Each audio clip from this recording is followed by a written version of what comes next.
Hello, good day, all my dear friends. Here, that's the LTM 1050 3XO Korean truck. So the chassis all done. Soon we'll finish the bone, get it all assembled. So come to see this side, the chassis.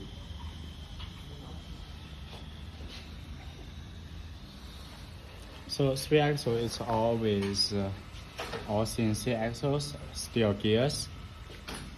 So each axle have a steering servo, and each axle with hydraulic cylinder suspension with spring. And now we will put this one on the ground to show the chassis how it's driven. So the supporting leg have one arm, one level, and long supporting legs.